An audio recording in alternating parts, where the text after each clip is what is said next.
శ్రీ సాయినాథాయ నమః. శ్రీ సాయి సచ్చరిత్రము 43-44 అధ్యాయములు. బాబా సమాధి చెందుట, ముందుగా సన్నాహము, ఇటుకరాయి విరుగుట, 72 గంటల సమాధి, బాపుసాహెబ్ జోగ్ సన్యాసము, అమృతతుల్యముకు బాబా పలుకులు, నేననగా ఎవరు. 43-44 అధ్యాయాలు కూడా బాబా శరీర త్యాగం చేసిన కథనే వర్ణించుచున్నవి కనుక వాటిని ఒక చోట చేర్చుట జరిగినది. ముందుగా సన్నాహం. హిందువులలో ఎవరైనా మరణించుటకు సిద్ధంగా ఉన్నప్పుడు మత గ్రంథములు చదివి వినిపించుట సాధారణ ఆచరణం. ఏలన ప్రపంచ విషయం నుండి అతని మనసును మరలించి భగవద్ విషయములందు లీనమర్చినచో అతడు పరమమును సహజముగాను సులభంగాను పొందును. పరీక్షణ్ మహారాజు బ్రాహ్మణ ఋషి బాలునిచే శపించబడి వారం రోజుల్లో చనిపోటుకు సిద్ధంగా ఉన్నప్పుడు గొప్ప యోగి శుకుడు భాగవత పురాణమును ఆ వారంలో బోధించారు. ఈ అభ్యాసం ఇప్పటికీ అలవాట్లో ఉన్నది. చనిపోటుకు సిద్ధంగా ఉన్న వారికి గీత, భాగవతము మొదలు గ్రంథములు చదివి వినిపించేదరు. కానీ బాబా భగవంతుని అవతారం ఒకటిచే వారికి అట్టిది అవసరం లేదు. కానీ బాబా ఇతరులకు ఆదర్శంగా ఉండుటకు అలవాటును పాటించిరి. త్వరలో దేహత్యాగం చేయుచున్నానని తెలియగానే వారి వజయను అతన్ని పిలిచి రామ విజయమును గ్రంథమును పారాయణం చేయమనిది. అతడు వారంలో గ్రంథమును పఠించారు. తిరిగి దానిని చదువుమని బాబా ఆజ్ఞాపించగా అతడు రాత్రింబవళ్ళు దానిని చదివి 3 దినములలో 2వ పారాయణం పూర్తి చేశాను. ఈ విధముగా 11 దినములు గడిచాను. అతడు తిరిగి 3 రోజులు చదివి అలసిపోయాను. బాబా అతనికి సెలవిచ్చి పొమ్మనెను. బాబా నెమ్మదిగా ఉండి ఆత్మానుసంధానంలో మునిగి చివరి క్షణముకై ఎదురుచూచుండేది. 2-3 దినముల ముందు నుండి బాబా గ్రామము బయటకు పోవుటకు, భిక్షాటనం చేయుట మొదలగునవి మాని మసీదులో కూర్చున్ను. చివరి వరకు బాబా చైతన్యంతో ఉండి అందరినీ ధైర్యంగా ఉండుడని సలహానిచ్చిరి. వారెప్పుడు పోయేదరో ఎవరికీ తెలియనీయలేదు. ప్రతిదినము కాకాసాహెబ్ దీక్షిత్, శ్రీమాన్ బూటియు వారితో కలిసి మసీదులో భోజనం చేయుచుండేవారు. ఆనాడు హారతి పిమ్మట వారిని వారి వారి బసలకు పోయి భోజనం చేయమనిరి. ఆయనను కొంతమంది లక్ష్మీబాయి సిందే, బాగోజీ సిందే, బాయాజీ, లక్ష్మణ్ బాలాషింపి, నానాసాహెబ్ నిమోర్కర్ అక్కడే ఉండిరి. దిగువ మెట్ల మీద శ్యామ కూర్చొని ఉండెను. లక్ష్మీబాయి సిందేకు 9 రూపాయల దానము చేసిన పిమ్మట బాబా తనకు ఆ స్థలము బాగాలేదని, అందుచేత తనను రాతితో కట్టిన బూటి మేడలోనికి తీసుకుని పోయినా అచ్చట బాగుగా ఉండునని చెప్పాను. ఈ తుది పలుకులాడుచు బాబా బాయాజీ తాత్యాకోత్యపై ఒరిగి ప్రాణములు విడిచాను. బాగోజీ దీన్ని కనిపెట్టాను. దిగువ కూర్చొని ఉన్న నానాసాహెబ్ నిమోన్కర్ ఈ సంగతి చెప్పాను. నానాసాహెబ్ నీళ్లు తెచ్చి బాబా నోటిలో పోశాను. అవి బయటకు వచ్చాను. అతడు బిగ్గరగా ఓ దేవా అని అరిచాను. అంతలో బాబా కళ్ళు తెరిచి మెల్లగా ఆ అనెను. బాబా తమ భౌతిక శరీరం విడిచిపెట్టనని తెలిసిపోయాను. బాబా సమాధి చెందినను సంగతి సిరిడి గ్రామంలో కారు చిచ్చు వలె వ్యాపించెను. ప్రజలందరూ, స్త్రీలు, పురుషులు, బిడ్డలు మసీదుకు పోయి ఏడవసాగిరి. కొందరు బిగ్గరగా ఏడ్చిరి, కొందరు వీధులలో ఏడ్చుచుండిరి, కొందరు తెలివి తప్పి పడిరి. అందరి కండ్ల నుండి నీరు కాలువ వలె పారుచుండెను. అందరూ విచారగ్రస్తులేరి. కొందరు సాయిబాబా చెప్పిన మాటలు జ్ఞాపకం చేసుకొనెను. మునుముందు 8 ఏళ్ల బాలునుగా ప్రత్యక్షమయ్యేదనని బాబా తమ భక్తులతో చెప్పిరని ఒకరనిది. ఇవి యోగీశ్వరుని వాక్కులు కనుక ఎవరునూ సందేహింపనక్కర్లేదు.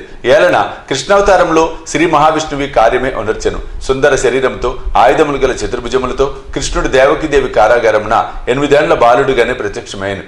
ఆ అవతారమున శ్రీకృష్ణుడు భూమి భారమును తగ్గించెను. ఈ అవతారము భక్తులను ఉద్ధరించుటకై వచ్చినది కనుక సంశయింప కారణమేమున్నది?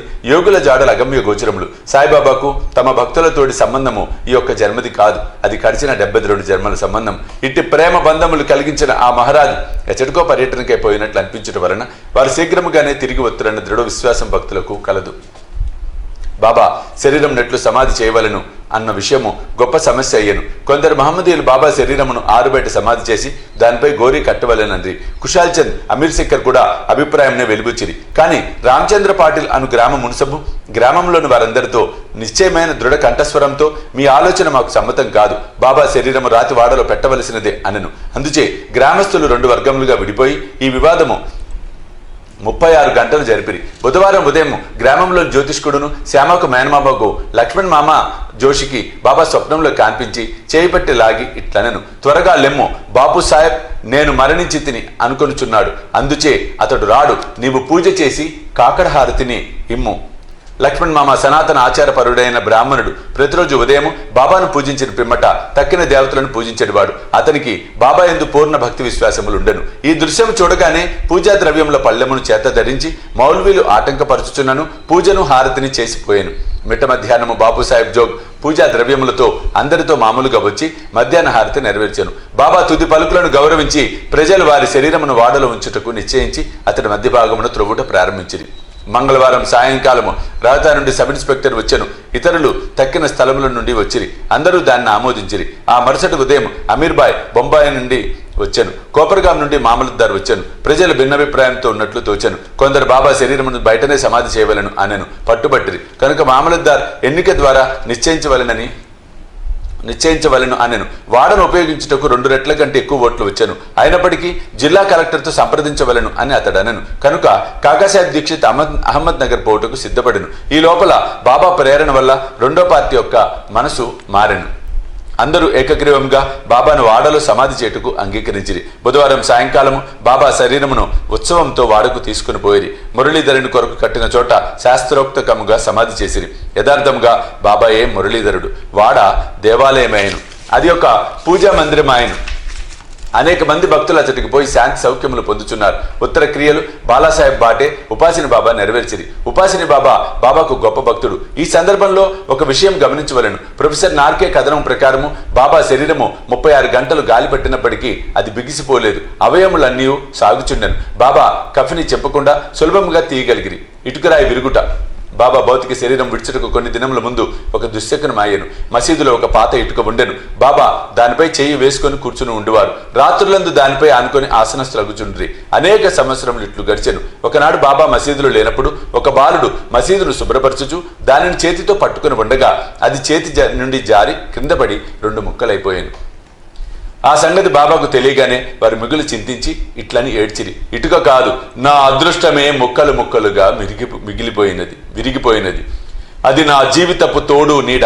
దాని సహాయము వలననే నేను ఆత్మానుసంధానము చేయుచుండెడి వాడను. నా జీవితమునందు నాకెంత ప్రేమయో దాని అందు నాకంత ప్రేమ. ఈరోజు అది నన్ను విడిచినది. ఎవరైనా ఒక ప్రశ్న అడగవచ్చును, బాబా నిర్జీవి ఇటుక కోసం ఇంత బాధపడనేలా? అందులో ఒక భయమాడి పందిట్లు సమాధానం ఇచ్చాను. యోగులు బీదవారికి నిస్సహాయులకు సహాయం చేయుటకే అవతరించెదరు. వారు ప్రజలతో కలిసి మసలున్నప్పుడు ప్రజల వలె నటింతురు. వారు మనవలే బాహ్యమునకు నవ్వెదరు, ఆడెదరు, ఏడ్చెదరు. కానీ లోపల వారు శుద్ధ చైతన్యులే. వారి కర్తవ్య విధులను ఎరుగుదురు.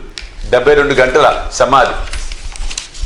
ఇటుక విరుగుటకు 32 సంవత్సరముల పూర్వము అనగా 1886 సంవత్సరంలో బాబా సీమోల్లంఘనం చేయ ప్రయత్నించెను. ఒక మార్గశిర పౌర్ణమి నాడు బాబా ఉబ్బసం వ్యాధితో బాధపడుచుండెను. దాన్ని తప్పించుకున్నట్టుకై తన ప్రాణమును పైకి తీసుకుని పోయి సమాధిలో ఉండవలను అనుకొని భక్త మహల్సాపతితో ఇట్లనిరి, నా శరీరమును 3 రోజుల వరకు కాపాడుము. నేను తిరిగి వచ్చినట్లయితే సరే, లేని ఎడల నా శరీరమును ఎదురుగా ఉన్న ఖాళీ స్థలములో పాతిపెట్టి గుర్తుగా 2 జెండాలను పాతుము అని స్థలమును చూపిరి. ఇట్లనుచు రాత్రి 10 గంటలకు బాబా కింద కూలెను. వారి ఊపిరి నిలిచెను. వారి నాడి కూడా ఆడుకుండెను. శరీరం నుండి ప్రాణము పోయినట్లు ఉండెను. ఊరి వారందరూ అతడు చేరి న్యాయ విచారణ చేసి బాబా చూపిన స్థలంలో సమాధి చేటుకు నిశ్చయించిరి. కానీ మహల్సాబతి అడ్డగించను. తన ఒడిలో బాబా శరీరం ఉంచుకొని 3 రోజులు అట్లే కాపాడుచూ కూర్చుండెను. 3 దినముల పిమ్మట తెల్లవారుజామున 3 గంటలకు బాబా శరీరంలో ప్రాణం ఉన్నట్లు కనిపించెను. ఊపిరి ఆడన ఆరంభించెను. కడుపు కదిలెను. కళ్ళు తెరిచెను. కాళ్ళు చేతులు సాగతీయచు బాబా లేచెను. దీనిని బట్టి చదువరులు ఆలోచించవలసిన విషయం ఏమన్నా, బాబా 3 మూరల శరీరమా లేక లోపల ఉన్న ఆత్మయ? పంచభూతాత్మకమగు శరీరము నాశనమగును. శరీరం అశాశ్వతము గాని లోనున్న ఆత్మ పరమసత్యము, అమరము, శాశ్వతము. ఈ శుద్ధ సత్తాయే బ్రహ్మము. అదియే పంచేంద్రియములను మనసును స్వాధీనమందుంచుకొనున్నది, పరిపాలించున్నది. అది ఏ సాయి. అదియే ఈ జగత్తునందు గల వస్తువులన్నిటి అందు వ్యాపించి ఉన్నది. అది లేని స్థలము లేదు. అది తాను సంకల్పించుకొనిన కార్యమును నెరవేర్చుటకు భౌతిక శరీరం వహించెను. దానిని నెరవేర్చిన పిమ్మట శరీరమును విడిచెను. సాయి ఎల్లప్పుడూ ఉండువారు. అట్లనే పూర్వము గానగాపురంలో వెలిసిన దత్తదేవుని అవతారమగు నరసింహ సరస్వతి వారు సమాధి చెందుటకు బాహ్యమునకే కాని సమస్త చేతనాచేతనములందు కూడా వారిని నియమించువారును పరిపాలించువారును వారే. ఈ విషయం ఇప్పటికీ సర్వస్వ శరణాగతి చేసిన వారికి, మనఃపూర్వకంగా భక్తితో పూజించిన వారికి అనుభవనీయమైన సంగతి. ప్రస్తుతము బాబా రూపము చూడ వీలు లేనప్పటికీ మనం షిరిడీకి వెళ్ళినచో వారి జీవితం ఎత్తు పటం మసీదులో ఉన్నది. దీనిని శ్యామరావు జేకర్ అని గొప్ప చిత్రకారుడును బాబా భక్తుడును వ్రాసి ఉన్నాడు. భావకుడు భక్తుడైన ప్రేక్షకునికి ఈ పటము ఈనాటికి బాబాను భౌతిక శరీరంతో చూసినంత తృప్తి కలుగుచేయను. బాబాకు ప్రస్తుతము భౌతిక శరీరము లేనప్పటికీ వారక్కడనే కాక ప్రతి చోట నివసించుచు పూర్వం వలనే తన భక్తులకు మేలు చేయుచున్నారు. బాబా వంటి యోగులు ఎన్నడూ మరణించరు. వారు మానవుల వలె కనిపించినను నిజముగా వారే దైవం. బాపుసాహెబ్ జోగ్ సన్యాసం. జోగ్ సన్యాసం పుచ్చుకొనిన కథతో హేమాడ్పంతి అధ్యాయంను ముగించుచున్నారు. సకారాం హరి ఉరఫ్ బాపుసాహెబ్ జోగ్ పూణే నివాసియకు సుప్రసిద్ధ వార్కరి విష్ణుబువా జోగ్ గారికి చిన్నాయన. 1909 సంవత్సరమున సర్కారు ఉద్యోగం నుండి విరమించిన తరువాత భార్యతో షిరిడీకి వచ్చాను. వారికి సంతానం లేదు. భార్యాభర్తలు బాబాను ప్రేమించి బాబా సేవ ఎందే కాలమంతయు గడుపుచుండేది. మేఘశ్యాముడు చనిపోయిన పిమ్మట బాపుసాహెబ్ జోగ్ మసీదులోను చావడిలోను కూడా బాబా మహాసమాధి పొందు వరకు హారతినిచ్చుచుండెను. అదీను కాక ప్రతిరోజు సాటేవాడాలో జ్ఞానేశ్వర్యు ఏకనాథ భాగవతమును చదివి వినవచ్చిన వారందరికీ బోధించుచుండెను. అనేక సంవత్సరములు సేవ చేసిన పిమ్మట జోగ్ బాబాతో, నేనిన్నాళ్ళు నీ సేవ చేసేతిని, నా మనసు ఇంకనూ శాంతం కాలేదు. యోగులతో సహవాసం చేసినను నేను బాగు కాకుండాటకు కారణమేమి? ఎప్పుడు కటాక్షించదవు అనెను. ఆ ప్రార్థన విని బాబా, కొద్ది కాలములో నీ దుష్కరములు ఫలితములు నశించును, నీ పాప పుణ్యములు భస్మమగును. ఎప్పుడు నీ అభిమానమును పోగొట్టుకొని మోహమును రుచిని జయించెదవో, ఆటంకములన్నిటినీ కడచెదవో, హృదయపూర్వకముగా భగవంతుణ్ణి సేవించుచు సన్యాసము పుచ్చుకొనెదవో, అప్పుడు నీవు ధన్యుడవయ్యేదవు అనిది. కొద్ది కాలం పిమ్మట బాబా పలుకులు నిజమాయను. అతని భార్య చనిపోయాను. అతనికి ఇంకొక అభిమానం ఏదీ లేకుండాచే అతడు స్వేచ్ఛాపరుడై సన్యాసమును గ్రహించి తన జీవిత పరమావధిని పొందెను. అమృతతుల్యముకు బాబా పలుకులు. దయా దాక్షిణ్యమూర్తియగు సాయిబాబా పెక్కుసార్లు మసీదులో ఈ దిగువ మధుర వాక్యములు పలికిరి. ఎవరైతే నన్ను ఎక్కువగా ప్రేమించెదరో వారు ఎల్లప్పుడూ నన్ను దర్శించెదరు. నేను లేక ఈ జగత్తంతయు వానికి శూన్యము. నా కథలు తప్ప మరేమీ చెప్పడు. సదా నన్నే ధ్యానము చేయును. నా నామమునే ఎల్లప్పుడూ జపించుచుండును. ఎవరైతే సర్వస్య శరణాగతి చేసి నన్నే ధ్యానింతురో వారికి నేను రుణస్థుడను. వారికి మోక్షమిచ్చి రుణము తీర్చుకొనెదను. ఎవరైతే నన్నే చింతించుచు నా గుర్చియే దీక్షతో ఉందురో, ఎవరైతే నాకు అర్పించనిది ఏమీ తినరో అట్టి వారిపై నేను ఆధారపడి ఉందును. ఎవరైతే నా సన్నిధానమునకు వచ్చెదరో వారు నది సముద్రములో కలిసిపోయినట్లు నాలో కలిసిపోవుదురు. కనుక నీవు గర్వము అహంకారము లేశమైనా లేకుండా నీ హృదయములో ఉన్న నన్ను సర్వస్వ శరణాగతి వేడవలని. నేననగా ఎవరో సాయిబాబా ఎన్నోసార్లు బోధించితిరి. వారిట్లనిరి, నన్ను వెదుకుటకు నీవు దూరముగా గాని మరెచ్చటికి పోనక్కరలేదు. నీ నామము నీ ఆకారము విడిచినచో నీలోనే కాక అన్ని జీవులలోనున్న చైతన్యము లేదా అంతరాత్మ ఒకటే అని తెలుసుకొందువు. అది నేను. దీనిని నీవు గ్రహించి నీలోనే కాక అన్నిటిలో నన్ను చూడుము. దీనిని నీవు అభ్యసించినచో సర్వవ్యాపకత్వం అనుభవించి నాలో ఐక్యం పొందెదవు. హేమాడ్పంత్ చదువులకు ప్రేమతో నమస్కరించి వేడదనేమన్నా వారు వినయ విధేయతలతో దైవమును యోగులను భక్తులను ప్రేమింతురుగాక. బాబా పెక్కుసార్లు ఎవరైతే ఇతరులను నిందించెదరో వారు నన్ను హింసించిన వారగుదురు.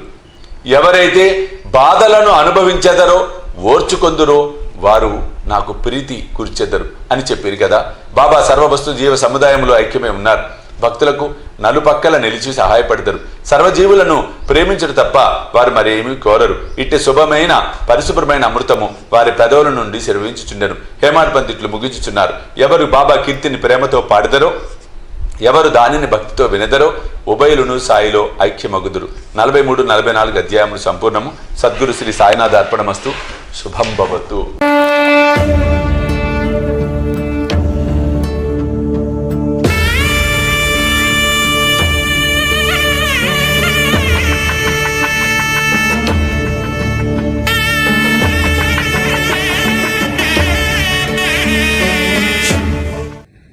సాయి దివ్య రక్ష కవచ యంత్రానికి